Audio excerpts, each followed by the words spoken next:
전능하신 하나님 말씀 낭송. 적그리스도를 폭로하다.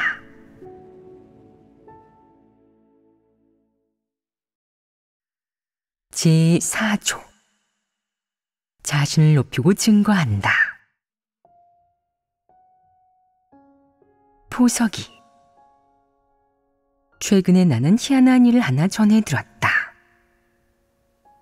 너희는 이 일이 사람의 행위, 성품과 어떤 관련이 있는지, 이 이야기가 전하려는 메시지가 무엇인지, 어떤 문제를 설명하려는 것인지 한번 들어보아라. 일부 중국인이 미국에 오면 사회 환경과 풍조가 중국과 크게 다른 것 외에도 아주 재밌다고 느끼는 일이 하나 있는데, 바로 이 국가에서는 사람뿐만 아니라 동물을 포함한 여러 생물도 아주 자유롭고 그들을 해치는 사람도 없다는 사실이다. 사람이 자유로운 것은 당연히 사회제도 덕분이겠지만 동물을 포함한 여러 생물은 어째서 자유로운 것이겠느냐? 사회제도와 관련이 있느냐? 그것은 자연환경 전체를 보호하고 관리하는 사회제도, 그리고 정부 정책과 관련이 있다. 여기에서는 곳곳에 야생동물이 있어 도처에서 볼 수 있다. 예를 들어 도로변에서는 풀밭에서 풀을 뜯어먹는 기러기를 볼 수 있고, 공원과 잔디밭, 숲속에서는 사슴, 곰, 늑대, 혹은 칠면조나 꿩 같은 각종 조류 등의 야생동물을 볼 수 있다. 이런 광경을 보면 사람은 제일 먼저 어떤 느낌이 들겠느냐? 대자연을 보았다는 느낌이 듭니다. 대자연을 보면 어떤 생각이 들겠느냐? 여기서는 사람뿐만 아니라 동물도 자유롭구나. 여기서 동물로 다시 태어나는 게 중국에서 사람으로 사는 것보다 낫겠어. 여기는 동물들이 다 자유롭고 동물을 해치는 사람도 없으니까. 이렇게 말하지 않겠느냐? 이런 생각이 들지 않겠느냐? 여기에서 오래 머물면서 이런 것들을 늘 보다 보면 신기하지 않고 정상적으로 느껴진다. 그러나 어떤 사람들은 이런 환경에 익숙해진 뒤 이런저런 생각을 갖게 된다. 이런 동물들이 자유롭게 살면서 아무도 관리하거나 지켜보지 않는데 잡아먹어도 되지 않을까? 먹을 수 있으면 정말 좋겠지만 그렇다고 함부로 먹을 순 없지. 법적으로 보호받고 있을지도 모르니까 한번 알아봐야겠어. 자료를 찾아보니 모든 야생동물은 예외 없이 국가의 법적 보호를 받고 있으므로 함부로 잡아 죽여서는 안 된다고. 사냥하려면 국가가 정한 사냥구역에 가야 할 뿐 아니라 허가증도 있어야 하고, 사냥한 동물에 대해 비용을 납부할 수도 있다고 법에서 명문으로 규정하고 있음을 알게 되었다. 요컨대 법적으로 야생동물을 보호하고 있다고 명문으로 규정되어 있었던 것이다. 야생동물 보호법을 이해하지 못하고 이렇게 생각하는 사람도 있었다. 맛있는 야생동물이 이렇게나 많은데 마음대로 잡아먹지 못하게 하다니 너무 아쉽군. 중국에서는 아무도 이런 일에 신경 쓰지 않아. 신고 없으면 조사하지 않는다는 거지. 한 마리 잡아먹어도 들키지만 않으면 된다고. 하지만 민주국가에서는 그럴 수 없어. 법적 규정도 있는 데다가 다른 나라에 와서 함부로 행동할 수도 없는 노릇이고 말이야. 하지만 이런 동물들이 다 야생동물들인데 다 그림의 떡이라니 너무 아깝군. 방법을 좀 생각해보자. 어떻게 하면 야생동물을 먹고도 들키지 않고 법을 위반하지 않을 수 있을까? 어떤 사람이 방법을 하나 생각해 이렇게 말한다. 내가 우리를 하나 만들어서 그 안에 맛있는 음식을 갖다 놓고 동물을 유인해 야생토끼 같은 작은 동물을 잡은 다음 아무도 없는 데서 잡아먹으면 법을 위반한다고 할 수 없지 않나? 이런 작은 동물은 국가에서 보호동물도 아니고 법률상 구체적인 규정도 없잖아. 그러면 야생동물도 먹을 수 있고 법을 위반할 일도 없으니 2마리 토끼를 잡는 격이지. 그는 이런 생각을 갖게 된 뒤 우리를 만들어 사냥을 시작했다. 며칠 지나지 않아 우리의 쥐 한 마리가 들어오자 그는 얼른 잡아먹고는 이것이 진정한 야생동물 고기라고 생각했다. 그는 먹고 나서 어떤 결론을 내리겠느냐. 야생동물은 정말 맛있군. 앞으로 다른 야생동물 고기를 먹을 방법도 생각해봐야겠어. 법을 위반하지만 않으면 난 얼마든지 먹을 수 있다고. 이야기는 여기까지이다. 이렇게 묻는 사람도 있을 것이다. 실제로 있었던 일인가요? 아니면 지어낸 얘기인가요?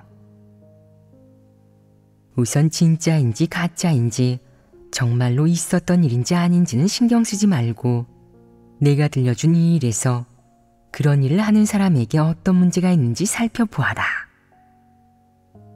그런 일을 하는 것을 큰 잘못이라고 할 수 있겠느냐? 법에 저촉된다고 할 수 있겠느냐? 도의에 어긋난다고 할 수 있겠느냐? 도의에 어긋나느냐, 인성에 어긋나느냐, 아니면 다른 무엇에 어긋나느냐? 우선 이런 행위가 칭찬받을 행위인지 비난받을 행위인지부터 말해보아라. 너희는 어디에 찬성하느냐? 도의에 어긋나든 법률에 위배되든 아니면 인성에 어긋나든 결국 이런 행위는 바람직하지 않고 인성의 범주에 속하지 않는다. 그러면 그것은 무엇에 속하겠느냐? 사람의 이런 성품이나 행위를 무슨 큰 문제라고 할 수 있겠느냐? 너희의 기준으로는 이 일을 어떻게 평가하겠느냐? 사람의 일상생활에서, 강무리에서 이런 행위가 많으냐 적으냐? 이는 아주 간악하다고 할 수는 없지만 떳떳하지 못한 행위이고 정상인성이 보여야 할 모습은 아니다. 그럼 그것은 대체 어떤 모습인지 너희가 분류해 보아라. 이는 어떤 행위에 속하겠느냐? 권장할 만하겠느냐? 권장할 만하지도 칭찬할 만하지도 않은 것으로 비난하고 경멸해야 하는 일이다. 기왕 모든 무리와 일상생활에서 자주 나타나고 흔히 볼 수 있을 정도로 이런 행위가 많이 일어나고 게다가 항상 누군가 이런 일을 저지르는 만큼 모든 사람이 이런 일을 정확하게 정의하고 가능한 한 이런 행위를 멀리할 수 있도록 이를 공개적으로 논의할 만하지 않겠느냐? 그러면 좋지 않겠느냐? 그럼 정의해보자. 이는 어떤 행위이겠느냐? 교만함이겠느냐? 강팍함이겠느냐? 간사함이겠느냐? 그럼 사악함이겠느냐? 조금 사악합니다. 어느 정도 근접했다. 너희가 배우고 이해한 단어 중에 이런 행위를 정의할 수 있는 단어가 있느냐? 비열하다라는 단어가 있습니다. 비열하다는 뜻도 어느 정도 있다. 비열하다는 이런 행위와 본질을 포함하는 단어이긴 하지만 이런 행위를 요약하고 일괄적으로 설명할 수는 없다. 이는 악독하다고도 할 수 없다. 그것은 쥐를 죽인 것을 악독하다고 한다면 쥐를 박멸하는 것은 부정적인 사물이 되기 때문이다. 쥐를 박멸하는 것은 사실 긍정적인 사물이다. 쥐는 사람에게 해를 끼치기 때문에 쥐를 박멸하는 것은 정당하다. 그러나 쥐를 박멸하는 것과 먹는 것은 다르지 않겠느냐?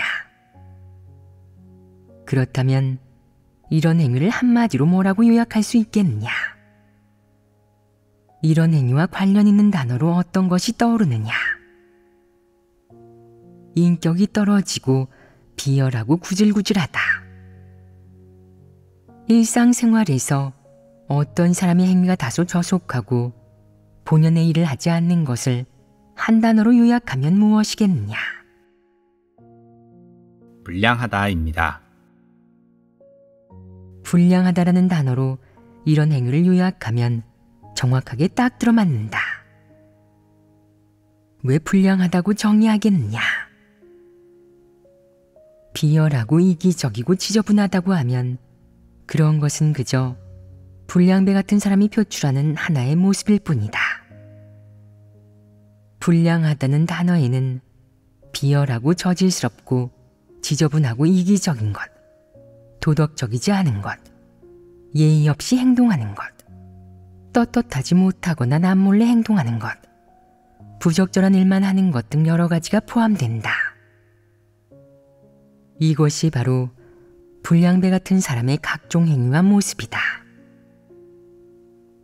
예를 들어 정상인은 무슨 일을 하고 싶을 때 정당한 일은 거침없이 하지만 그렇게 하는 것이 법률에 위배되면 포기하고 하지 않는다. 반면 불량배 같은 사람은 그렇지 않다. 그는 목적을 달성하기 위해 수단과 방법을 가리지 않는다. 법률이 제한하는 일에 대해서는 나름의 대책이 있다. 법망을 피하고 백방으로 손을 써 자신의 목적을 달성하려 한다. 인륜과 도덕, 인성에 부합하는지, 결과가 어떤지 신경 쓰지 않고 그저 수단과 방법을 가리지 않고 자신의 목적을 달성하려 할 뿐이다. 이런 것을 불량하다고 한다. 불량배 같은 사람에게 인격이나 존엄이 있겠느냐? 이런 사람은 고상하겠느냐? 아니면 저속하겠느냐? 저속합니다. 어떤 면에서 저속하겠느냐? 처신에 최소한 지켜야 할 선이 없습니다. 그렇다. 이런 사람은 처신할 때 최소한 지켜야 할 선도 원칙도 없다. 결과를 고려하지도 않은 채 자기가 하고 싶은 대로 한다. 법률과 도덕, 양심에 맞든 맞지 않든 누가 비난하고 판단하고 정죄하든 말든 상관하지 않고 자신이 이득을 얻고 누리기만 하면 그만이다. 행동이 저속하고 생각이 비열한데 떳떳하지 못한 것이다. 이것이 바로 불량하다는 의미이다. 불량하다는 단어를 전에 언급했던 성품을 나타내는 몇 가지 표현으로 대체할 수 있겠느냐? 정말 대체하기 어렵다. 불량하다는 단어가 꽤 특수하니 이런 사람은 특수한 사람이겠느냐? 그렇지도 않다. 너희에게도 불량 습성이 있지 않느냐? 있습니다. 구체적으로는 어떤 모습으로 나타나느냐? 세수와 양치를 다 하고 나서 세면대 위에 여기저기 물이 있어도 닦지 않고, 밥을 다 먹고 나서 밥알과 국물이 식탁 위에 떨어져 있어도 정리하지 않습니다. 입던 옷이 더러워지면 개어놓지도 않고 아무데나 던져둡니다. 이것도 불량한 모습이라고 생각합니다. 사실 그런 일들은 생활 속의 사소한 부분이다. 위생에 신경 쓰지 않는 것은 진정한 불량 습성이 아니다. 그것은 인성을 살아내는 것과 관련이 있다. 무리해서 사람에게 이로운 일을 하지 못하고 교양과 예의가 없어 반감과 혐오를 일으키며 어디에 가든 규칙과 제도를 지킬 줄 모르고 그런 의식이 없다면 이것은 인성에 무언가 부족한 것 아니겠느냐? 무엇이 부족하겠느냐? 이성이 부족한 것이다. 이런 사람은 존엄성이 없지 않겠느냐? 존엄성도 인격도 교양도 없다. 이는 처신의 최소한의 선, 그리고 정상인성을 살아내는 것과 관련이 있다. 이 기준조차 충족하지 못한다면 진리 실행을 어떻게 논하겠느냐? 하나님을 영화롭게 하는 것을 어떻게 논하겠느냐? 진리 원칙대로 일을 처리하는 것을 어떻게 논하겠느냐? 그러려면 한참 멀었다. 양심과 이성이 없는 이런 사람은 관리하기 쉽겠느냐? 변화하기 쉽겠느냐? 그럴 리가 없다. 그럼 어떻게 해야 변화할 수 있겠느냐?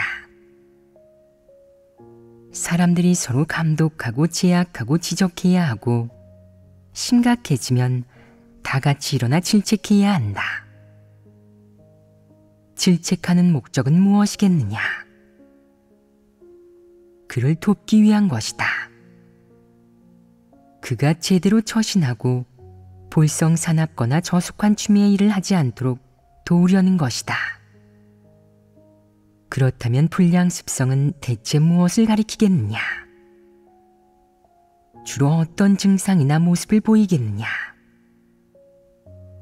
내가 정확히 요약했는지 너희가 살펴보아라. 불량습성이 있는 사람은 무엇과 같겠느냐? 길들여지지 않고 버릇도 없는 야생동물과 같다. 가장 주된 특징은 바로 교만하고 거칠고 제약을 받지 않고 함부로 굴며 진리는 조금도 받아들이지 않는 것이다. 또한 제멋대로 행동하면서 그 누구의 말도 듣지 않고 누구도 관여해서도 안 되며 아무에게나 대들고 아무도 안중에 없다. 너희가 보기에 불량습성에 포함된 여러 특징은 심각한 문제라고 할 수 있느냐 없느냐? 최소한 이렇게 교만하고 이성적이지 않으며 함부로 구는 성품은 너무도 심각한 것이다. 설사 그가 겉으로는 하나님을 판단하거나 거역하는 일을 저지르지 않는다 해도 그의 교만한 성품으로 보아 그는 악을 행하고 하나님을 대적하기가 너무나 쉽다. 그의 모든 행동은 다 패괴의 성품의 표출이다.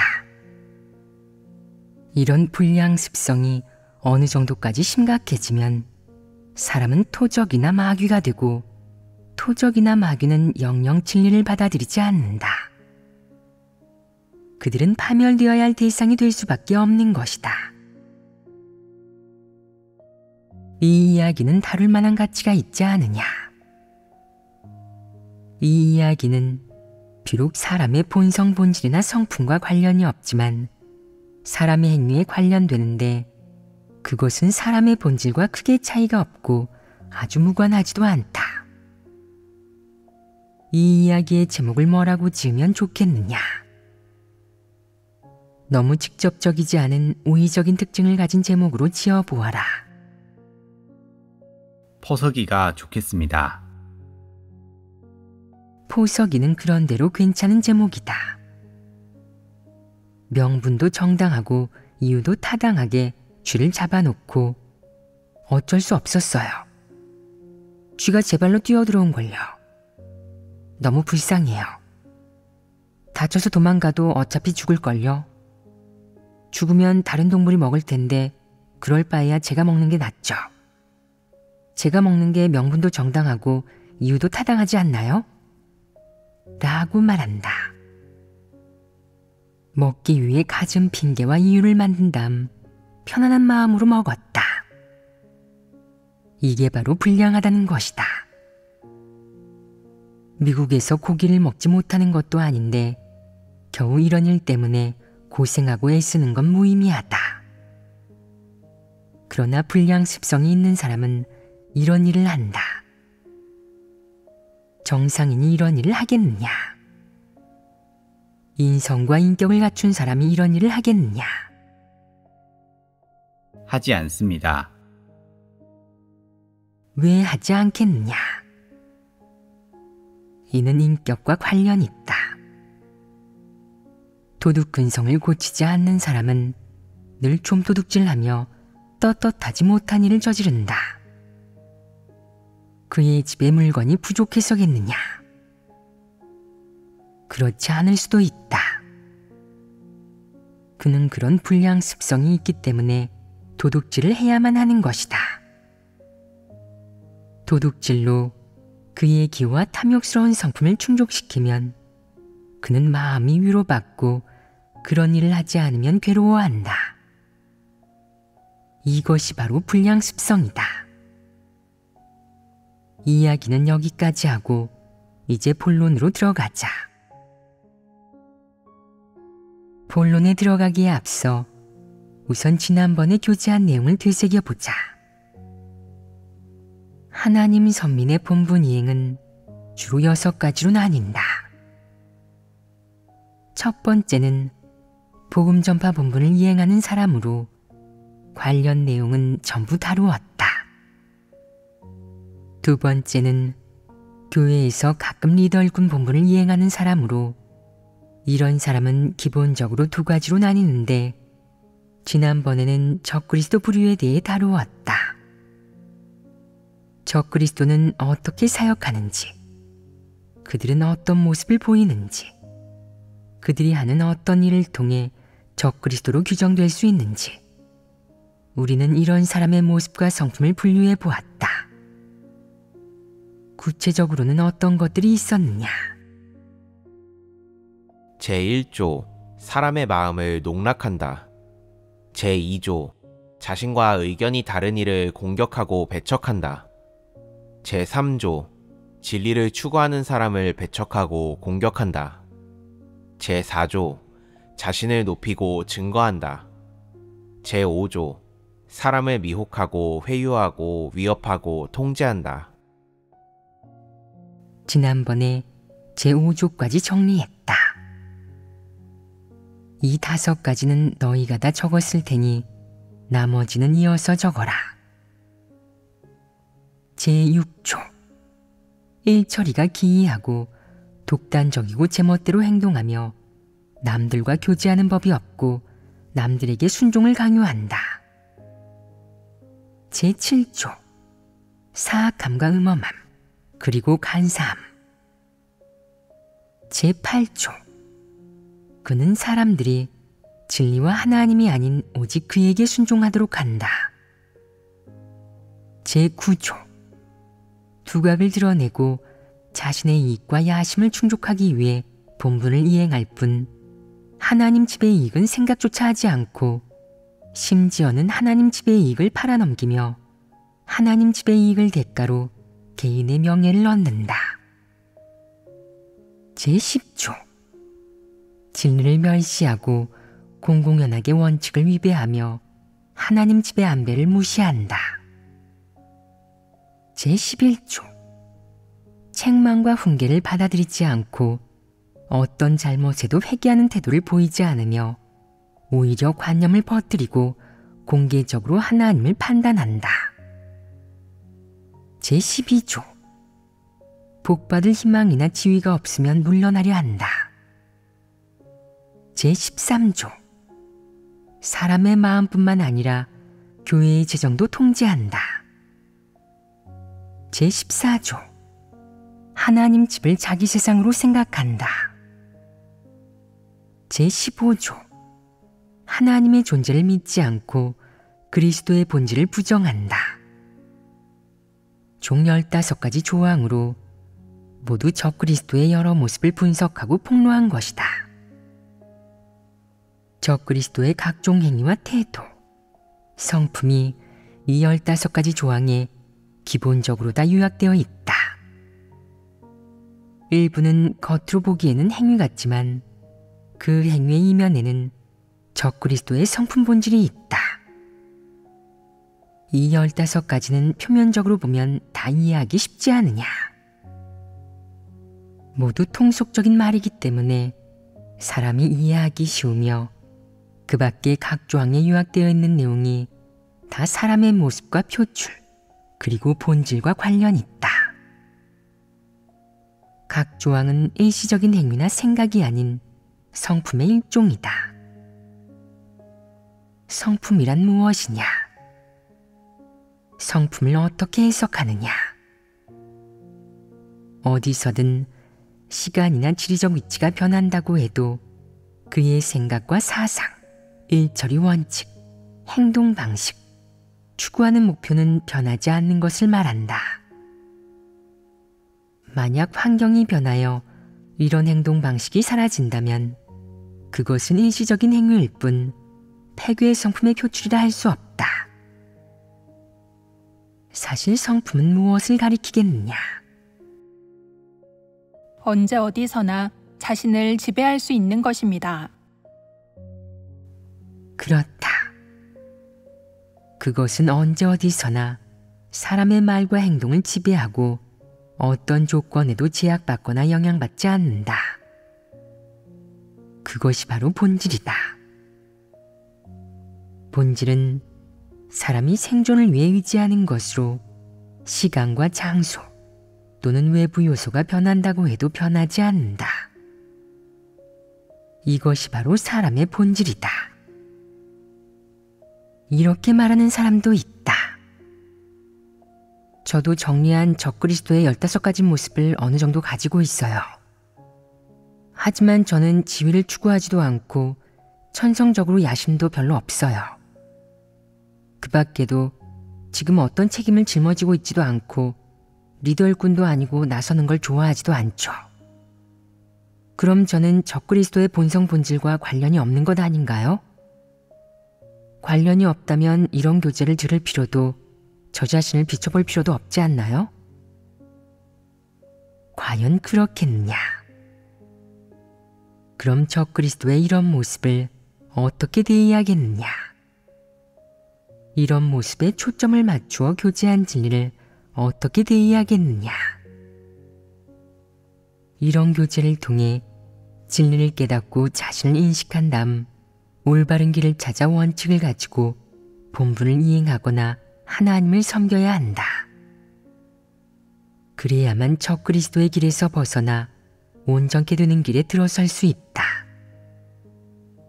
너희가 적그리스도의 이런 모습을 자신과 대조할 수 있다면 그것은 너희에게 경계이자 지적이요 폭로이자 심판일 것이다.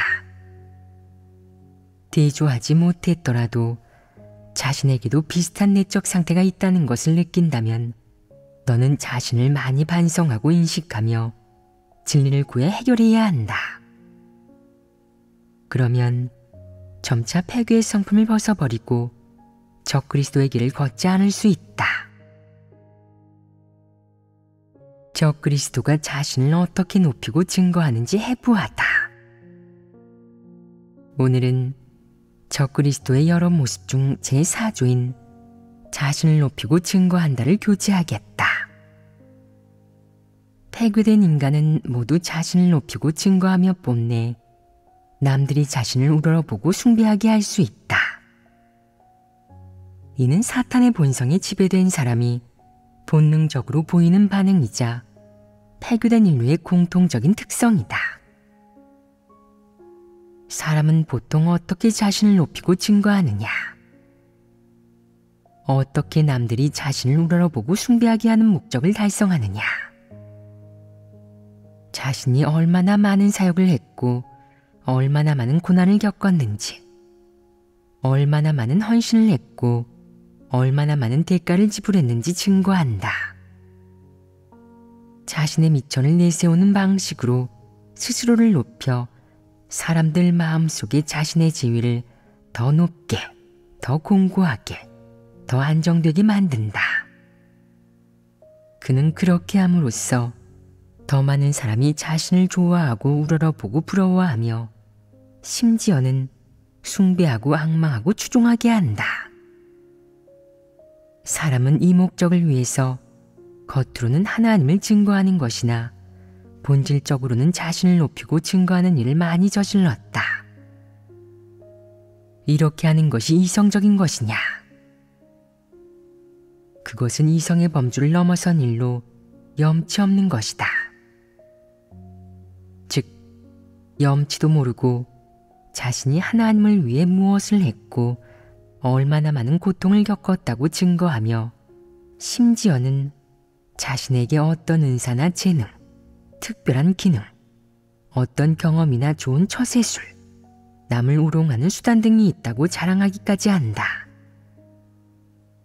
자신을 높이고 증거하는 수단은 자신을 뽐내고 남을 깎아내리는 것이며 또한 자신을 위장하고 포장하는 것이다. 그렇게 함으로써 남들이 자신의 약점과 결점, 부족한 부분을 보지 못하게 하고 영원히 자신의 빛나는 일면만 보게 한다.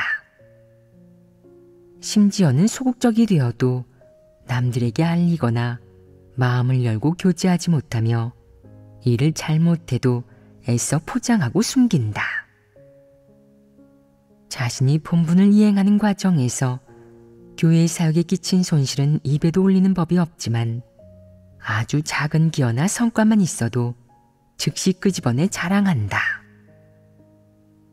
자신이 얼마나 재능 있고 자질이 좋은지, 자신이 얼마나 남다르고 일반인보다 뛰어난지 온 세상 사람들에게 알리지 못해 한스러워한다. 이것이 자신을 높이고 증거하는 방식이 아니냐.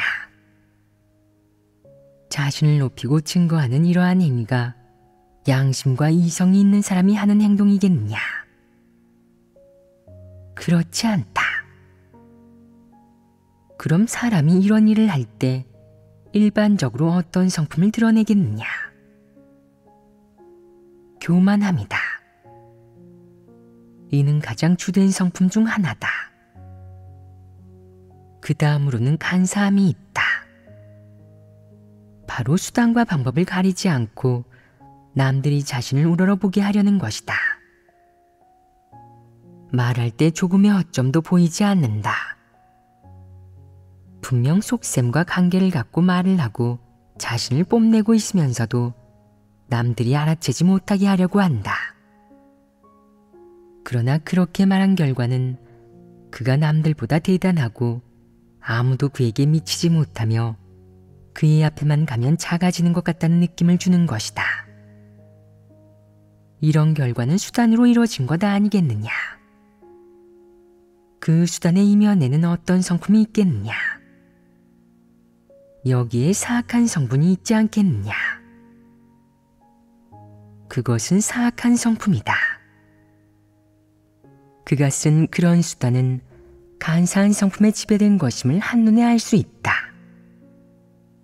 그럼 어째서 사악하다고 하겠느냐? 그것이 사악함과 어떤 관계가 있겠느냐? 말해보아라. 그가 자신을 높이고 증거하는 목적을 공개할 수 있겠느냐? 그럴 수 없다. 하지만 그의 마음 깊은 곳에는 한 가지 욕망이 있는데 그는 말하고 행동할 때 그 욕망을 위해 하는 것이다. 또한 그가 말하고 행동하는 동기와 목적은 아주 은밀하다. 예를 들어 그는 성동격사의 수단 또는 떳떳하지 못한 수단으로 자신의 목적을 달성할 것이다. 이 은밀함에 괴이한 성질이 들어있지 않겠느냐? 그 괴이함을 사악함이라고 할 수 있지 않겠느냐? 그것은 사악함이라고 할 수 있다. 이는 간사함보다 더 심각한 것이다. 그는 일부 수단과 방법으로 자신의 목적을 달성하는데 그런 성품은 간사함이다. 하지만 그는 늘 남의 추종과 악망, 숭배를 받고자 하는 마음속의 야심과 욕망에 지배되어 자신을 높이고 증거하며 수단과 방법을 가리지 않고 염치 없이 그런 일을 저지른다. 이것은 어떤 성품이겠느냐? 이는 사악함에 이른 것이다. 사악함은 웬만큼 옹졸하거나 간사하고 거짓말을 하는 것이 아니다. 평범한 폐괴를 뛰어넘어 사악함에 이르렀다면 이는 더 심하게 폐괴된 것 아니겠느냐? 그럼 그 사악함의 정도를 너희가 한번 설명해 보아라. 뭐라고 하면 적절하겠느냐? 어째서 평범한 폐괴를 뛰어넘어 사악함에 이르렀겠느냐? 너희는 이 일을 간파할 수 있겠느냐? 간사함과 사악함은 무슨 차이가 있겠느냐? 나타나는 모습으로 보면 사악함과 간사함은 밀접하게 관련되어 있는데 사악함은 간사함보다 더 심각하다. 사악함은 간사함의 극치이다. 어떤 사람의 성품이 사악하다고 하면 그 사람은 보통 간사한 게 아니다. 보통 간사한 사람이라면 습관적으로 거짓말을 하거나 행동이 그다지 정직하지 못한 정도일 것이다. 그러나 사악함은 간사함보다 심각하고 정도가 심하다. 성품이 사악한 사람은 간사함이 보통 사람을 뛰어넘어 더 심각하다. 일을 처리하는 수단과 방식, 생각이 더 교활하고 은밀하여 보통 사람은 꿰뚫어 볼 수 없다. 이것이 바로 사악함이다. 적그리스도가 자신을 높이고 증거하는 것은 보통 사람이 자신을 높이고 증거하는 것과 무엇이 다르겠느냐? 보통 사람도 남들이 자신을 우러러보도록 늘 자신을 과시하고 뽐내고 또한 그런 성품과 내적 상태를 드러낸다. 그럼 적그리스도가 자신을 높이고 증거할 때는 보통 사람과 무엇이 다르겠느냐? 어디에서 차이가 나겠느냐? 이는 분명히 해야 한다. 가끔 자신을 높이거나 과시하는 모습을 보고 전부 다 적그리스도 범주로 분류해서는 안 된다. 이는 개념적 오류를 범하는 것 아니겠느냐? 그럼 이 일을 어떻게 명확히 구분할 수 있겠느냐? 어디에서 차이가 나겠느냐? 이를 명확히 말할 수 있다면 너는 적그리스도의 본질이 대체 무엇인지 간파할 수 있다. 너희가 말해보아라. 적그리스도의 일처리 방식은 더욱 은밀합니다. 그는 아주 정당해 보이는 수단으로 사람을 현혹합니다. 정당한 일을 말하는 것 같지만 사람들이 의식하기도 전에 그는 알게 모르게 자신을 높이고 증거합니다. 그의 방식이 비교적 은밀합니다. 방식이 비교적 은밀하다는 것은 자신을 높이고 증거하는 방식으로 구별한 것이다. 또 무엇이 있겠느냐? 너희가 보기에 의식적으로 자신을 높이고 증거하는 것과 무의식적으로 자신을 높이고 증거하는 것은 성질상 어떤 차이가 있겠느냐? 마음가짐에 차이가 있습니다. 그것이 차이가 나는 부분이 아니겠느냐? 패괴의 성품을 가진 보통 사람이 자신을 높이고 뽐내는 것은 과시하기 위해서이다. 과시하고 나면 그만이지 다른 사람이 우러러보든 내려다보든 그는 신경 쓰지 않는다. 그의 의도는 그다지 명확하지 않은데 그것은 그저 성품의 지배를 받은 것이고 성품의 표출일 뿐이다. 이런 성품이 쉽게 변하겠느냐? 진리를 추구하는 사람이라면 책망과 훈계, 심판과 형벌을 겪고 나면 점차 변화한다. 속도는 느리지만 갈수록 염치와 이성이 생겨 그런 행위가 점차 줄어든다. 그는 그런 행위를 정죄하고 언행을 삼가며 자신을 단속한다. 이는 무의식적으로 자신을 높이고 증거하는 것이다. 의식적으로 자신을 높이고 증거하는 것과 무의식적으로 자신을 높이고 증거하는 것은 그 내면에 있는 성품은 같지만 성질은 다르다. 성질이 어떻게 다르겠느냐? 의식적으로 자신을 높이고 증거하는 것에는 의도가 있다. 그는 아무렇게나 말하는 것이 아니다. 그는 자신을 높이고 증거할 때마다 일정한 속셈과 남에게 알릴 수 없는 목적, 사탄의 야심과 욕망을 가지고 그런 일을 한다. 겉으로 보기에는 똑같이 자신을 높이고 증거하는 모습이지만 무의식적으로 자신을 높이고 증거하는 것을 하나님 편에서는 어떻게 정의하겠느냐? 패괴의 성품의 표출이라고 정의한다. 반면 의식적으로 자신을 높이고 증거하는 것을 하나님 편에서는 어떻게 정의하겠느냐? 사람을 현혹하려는 것으로 정의한다. 그의 의도는 남들이 자신을 우러러보고 숭배하고 앙망하여 추종하게 하려는 것이다. 그의 그런 행동의 성질은 현혹하는 것이다. 따라서 일단 추종받고 숭배받기 위해 사람을 현혹시키고 점유하려는 의도가 있으면 그는 말하고 행동할 때 일부 수단과 방식을 동원한다. 진리를 깨닫지 못하고 기반이 비교적 얕은 사람은 쉽게 현혹되고 오도될 수 있다. 그들은 분별력이 없을 뿐만 아니라 그의 말을 듣고 옳다고 생각하여 그를 앙망하고 우러러보며 시간이 지나면 그를 숭배하는 데 그치지 않고 추종하기까지 한다. 일상생활 속에서 가장 흔히 볼 수 있는 현상이 있는데 바로 일부 사람들은 설교를 들은 직후에는 꽤 이해한 것 같지만 나중에 일이 닥쳤을 때 해결하지 못하는 것이다. 하나님 앞에 와서 구하여도 아무 결과도 얻지 못해 결국 리더에게 물어 해결한다. 아편을 피우는데 중독되고 그게 습관이 되면 피우지 않을 수 없는 것처럼 일이 닥칠 때마다 리더를 찾아 해결하려고 한다.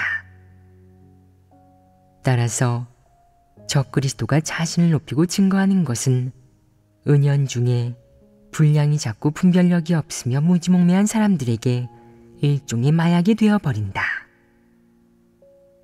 그들은 일이 닥치면 적그리스도를 찾아가 물어보고 적그리스도가 명령을 내리지 않으면 설사 여럿이 상의해 공감대를 형성한 일이라고 해도 감히 실행하지 못한다. 적그리스도의 뜻에 위배되어 억압받을까 두려워 무슨 일이든 적그리스도가 말하고 나서야 행동하고 심지어 분명 이미 진리 원칙을 깨달았음에도 결정을 내리지도 그 일을 행하지도 못한 채 그들이 앙망하는 그 주인이 결정을 내리기만을 기다린다. 주인이 아무 말도 하지 않으면 누가 그 일을 하든 확신을 갖지 못한다. 이는 중독된 것 아니겠느냐? 이런 걸 중독이라고 한다. 적그리스도가 얼마나 사역을 많이 하고 독을 많이 탔길래 사람들이 이렇게 심하게 중독되겠느냐? 그가 자주 자신을 분석하고 인식하며 자신의 연약함과 잘못, 과오를 모두 털어놓았다면 사람들이 그를 그렇게 숭배했겠느냐? 그랬을 리 없다. 보아하니 그는 자신을 높이고 증거하는 일에 꽤 공을 들인 듯한데 그 덕에 이런 성과를 얻은 것이다. 이게 바로 그가 원하는 성과이다. 사람들은 그를 떠나서는 어떻게 본분을 이행해야 적절한지 알지 못하고 어찌할 바를 모른다. 사람들을 통제하는 기간 동안 그가 독을 얼마나 많이 타고 준비를 얼마나 많이 한 것인지 알 수 있다. 그가 몇 마디 말만 하고 말았다면 사람들이 그에게 그렇게 휘둘리겠느냐? 절대 그럴 수 없다.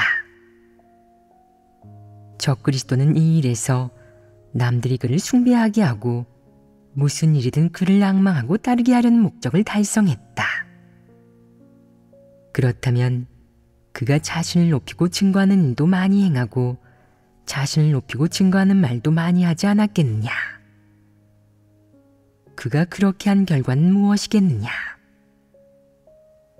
사람들이 그를 떠나서는 행할 길도 없고 살아갈 수도 없게 된다.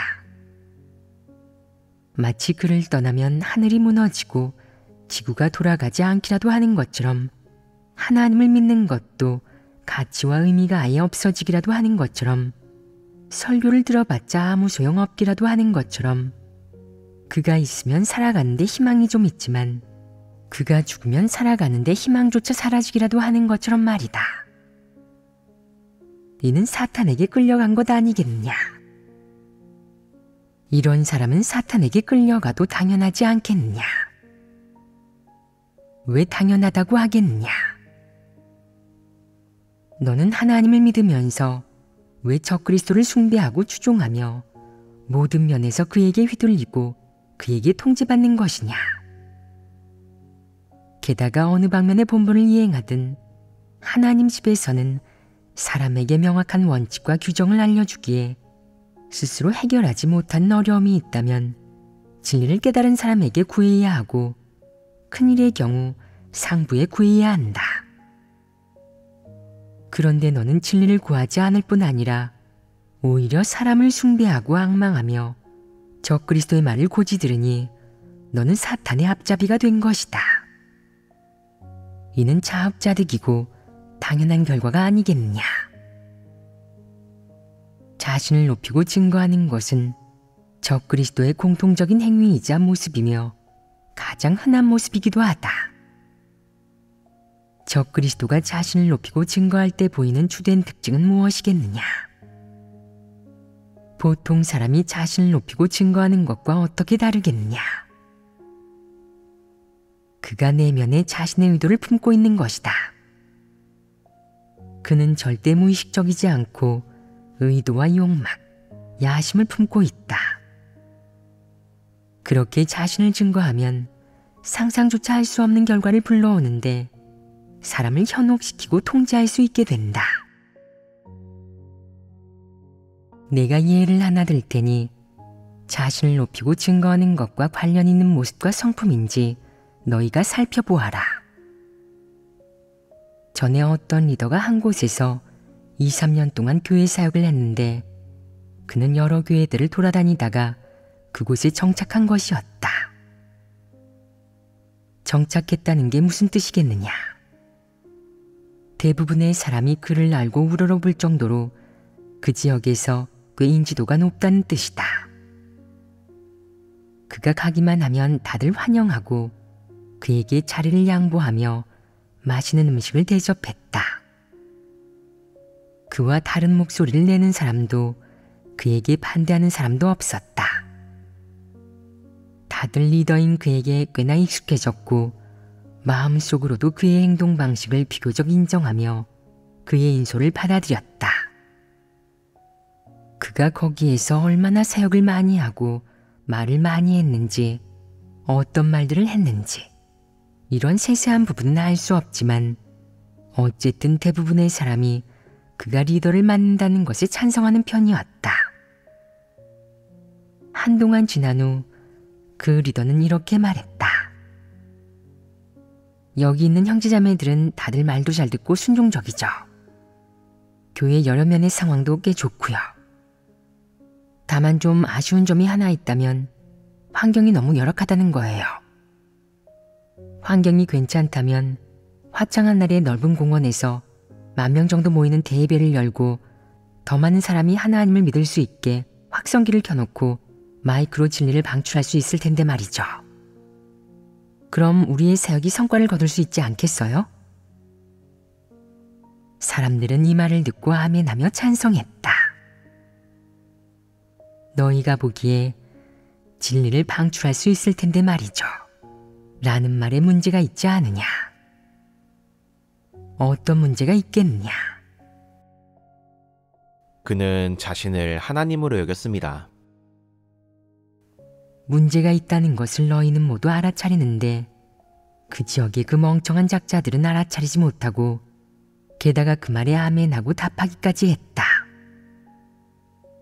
진리는 그가 방출할 수 있는 것이냐? 그가 누구냐? 그는 그저 평범한 리더일 뿐이다. 사역을 몇 년 했다고 아나무인이 되어 자신이 누구인지도 잊은 채 진리를 선포하려 하니 꽤 힘에 부쳤을 것이다. 이는 무엇을 증명하겠느냐? 그는 자신이 누구인지도 자신이 어떤 본분을 이행하는지도 알지 못한다는 것이다. 이런 성품을 가진 그가 평소 하는 사역과 말에 진리에 부합하는 부분이 있겠느냐. 분명 터무니없는 말과 마귀적인 말만 짓거려 교회에 공급하고 양육하는 성과를 절대 이룰 수 없었을 것이다. 그는 진리가 무엇인지도 모르고 진리 선포가 무엇인지는 더더욱 알지 못한다. 한 곳에서 2, 3년 사역했다고 자신에게 명망과 미천이 생겼다고 생각하여 자신이 누구인지도 잊은 채 저 잘났다고 진리를 선포하려 한 것이다. 그의 이런 착각이 역겹지 않으냐? 이런 착각은 어디에서 비롯되었겠느냐? 정신이 잘못된 것이겠느냐? 아니면 일시적 충동이겠느냐? 그가 사역을 좀 했고 그 지역의 교회에서는 아무도 반대하지 않았기에 그는 모든 것이 꽤 순조롭다고 느끼고 그 모든 것이 다 자신이 사역하여 이룬 성과라고 생각했다. 갑자기 자신이 공을 세웠다는 느낌에 그는 속으로 이렇게 생각했다. 이렇게나 큰 사역을 할 수 있다니 혹시 내가 하나님 아닐까? 내가 하나님이라면 이런 상태로 있는 건 너무 억울해. 외부 환경이 좋으면 내가 진리를 선포할 수 있을 텐데. 갑자기 이런 생각이 튀어나오다니 이는 정신에 문제가 있는 것 아니겠느냐. 정신에 문제가 있는 것이다. 이는 이성이 없는 것 아니겠느냐. 사탄과 적그리스도의 언행이 정상 이성의 이성을 갖출 수 있겠느냐. 절대 그럴 수 없다. 사역을 좀 하고 성과를 좀 이루었다고 갑자기 그는 자신이 사람이라는 사실을 잊었다. 그가 그런 이성적이지 않은 말을 내뱉은 것이 그의 성품과 관련 있지 않겠느냐. 어떤 관련이 있겠느냐. 그의 성품으로 보아 그가 기꺼이 따르는 자가 되려는 것이겠느냐. 자신이 하나님을 따르는 평범한 사람이라는 사실을 인식했겠느냐. 그랬을 리 없다. 그는 자신의 지위와 신분이 존귀하기 그지없고 비할 사람이 없다고 생각한다. 너희는 이런 행위와 그 성질에 익숙하지 않으냐. 애초에 사탄은 무엇 때문에 방공중으로 쫓겨났느냐. 바로 하나님과 대등해지려 했다. 사탄은 앞뒤 가리지 않고 무모하게 날뛰며 자신이 누구인지도 모르고 분수도 몰랐기에 하나님이 그것을 하나님과 같은 공간에서 걷게 했을 때 스스로 하나님이라고 생각했다. 사탄은 하나님이 하는 일을 하려 하고 하나님을 대표하고 대체하며 하나님의 존재를 부인하려 했기 때문에 결국 하나님에게 방공중으로 쫓겨났다. 적그리스도 역시 같은 행동을 하는데 성질도 같고 그들의 출발점도 같다. 적그리스도의 이런 모습은 가끔 드러나는 것도 즉흥적인 것도 아니며 사탄 본성의 지배를 받은 것이자 사탄 성품이 자연스럽게 표출된 것임이 분명하다. 방금 언급한 이 사람의 모습은 어떤 성질이겠느냐? 적그리스도의 성질입니다. 왜 자신을 높이고 증거한다는 조항에서 이 모습을 다루겠느냐? 이 모습의 성질과 자신을 높이고 증거하는 것은 어떤 관련이 있겠느냐? 진리를 방출할 수 있을 텐데 말이죠. 라는 그의 말은 어떤 성질이겠느냐? 왜 이 말이 자신을 높이고 증거하는 것과 관련이 있다고 하겠느냐? 그는 자신이 사람에게 진리를 공급할 수 있다고 생각합니다. 바로 그 뜻이다. 그의 그런 말을 듣고 나면 다른 사람은 이렇게 생각한다. 아주 품격이 넘치네. 저런 어투로 말할 수 있다니 이는 하나님에게 있는 어투 아닌가? 저런 품격과 도량은 하나님이 갖추신 게 아닌가? 이는 자신을 높이고 증거하는 목적을 이룬 것 아니겠느냐. 은연중에 남들에게 그를 추앙하고 숭배하고 앙모하는 마음이 들게 한 것이다. 그렇지 않겠느냐. 이것이 바로 적그리스도의 추한 모습이다. 이는 변칙적으로 자신을 높이고 증거하는 것이다.